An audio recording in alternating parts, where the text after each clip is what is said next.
Il pensait avoir épargné 170 000 dirhams durant 35 ans. 35 ans de sa vie. Il n'a retrouvé plus rien du jour au lendemain sur son compte en banque.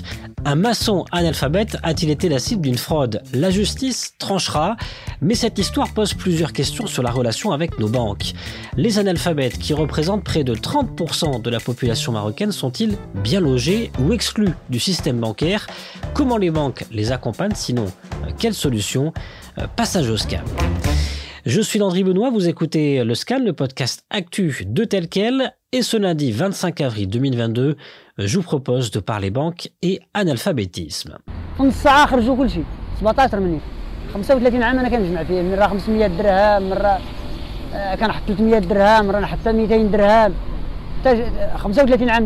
Que s'est-il passé pour Ahmed, cet homme qui jure ne plus trouver le moindre centime de ses 170 000 dirhams économisés sur un compte bancaire durant 35 ans?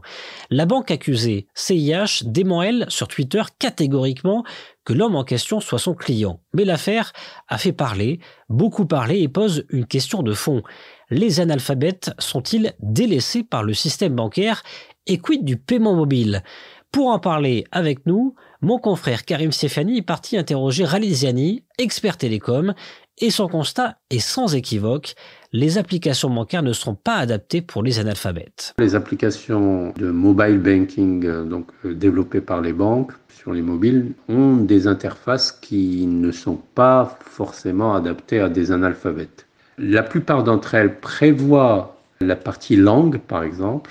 Donc on peut changer de langue, passer de l'arabe au français par exemple, sur l'interface, mais elles n'ont pas de dispositif, par exemple text-to-speech, qui permettrait à un analphabète de savoir ce que lui demande en texte l'interface sur le mobile.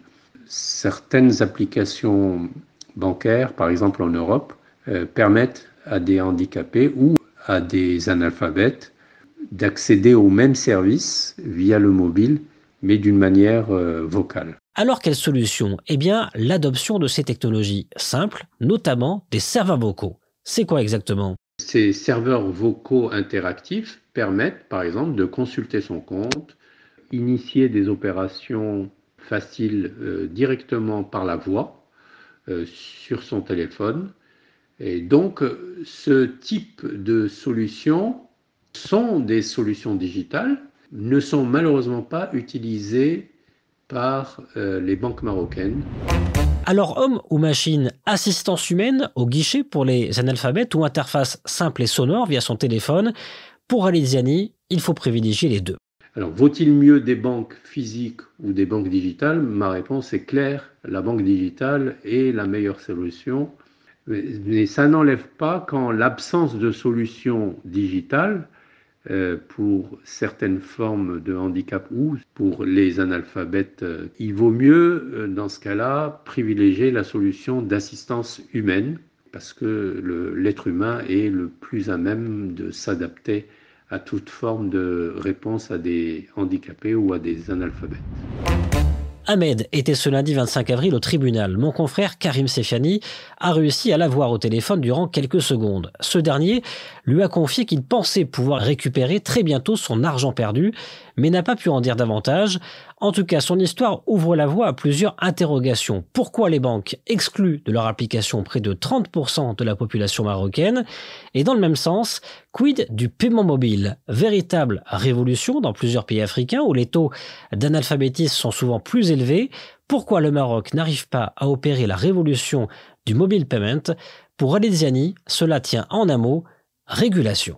Le régulateur Banque El Maghreb aurait dû agir sur les deux leviers que sont d'abord les coûts d'interchange, c'est les commissions que doivent payer les acquéreurs, c'est-à-dire les commerçants qui ont des TPE et qui sont soumis à des commissions importantes.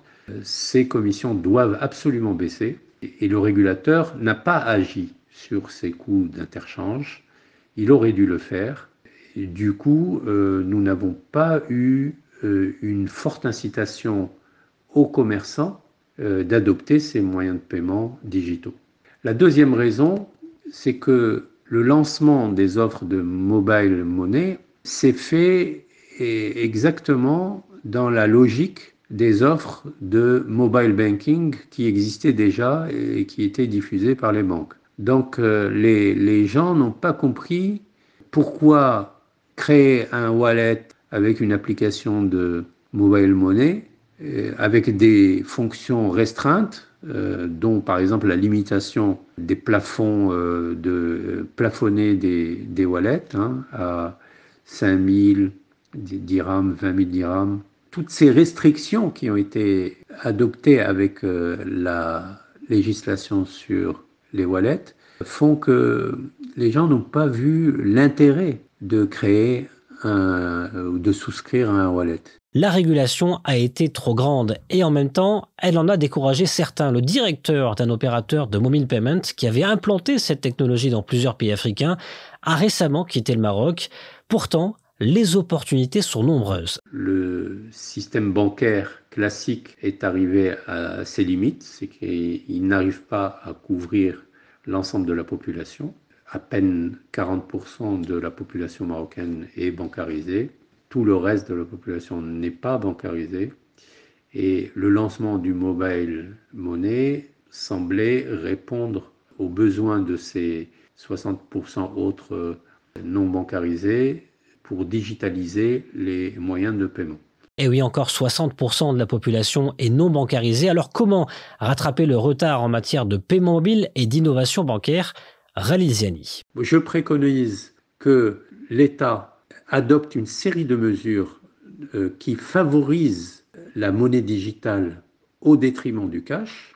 Parmi les mesures à adopter, il y a par exemple le paiement des salaires obligatoire par virement, ce qui obligerait à la fois le salarié à détenir un compte ou un wallet, et ce qui obligerait l'employeur à ne payer ses salaires que par voie digitale. Ça, c'est une mesure qui existe dans tous les autres pays avancés, donc qui pourrait être prise au Maroc. L'obligation d'utiliser un moyen de paiement digital au détriment du cash, dans certains cas. Et dans cette histoire de paiement mobile, quel lien avec Ahmed, me diriez-vous ? Eh bien, s'il avait eu un compte mobile, son histoire n'aurait pas été la même. Il aurait eu traçabilité écrite et vocale au jour le jour de ses dépôts et actions. Pour Khalil Ziani, l'économie en cash doit cesser au Maroc. Elle est un facteur de non-progrès. L'échec de la couverture généralisée de la population vers une monnaie digitale, une monnaie numérique, ça représente au moins 3 points de PIB sur la croissance marocaine. Il faut bien savoir quel est le coût du cash et quelles sont les conséquences du cash et qu'est-ce que le cash représente au Maroc.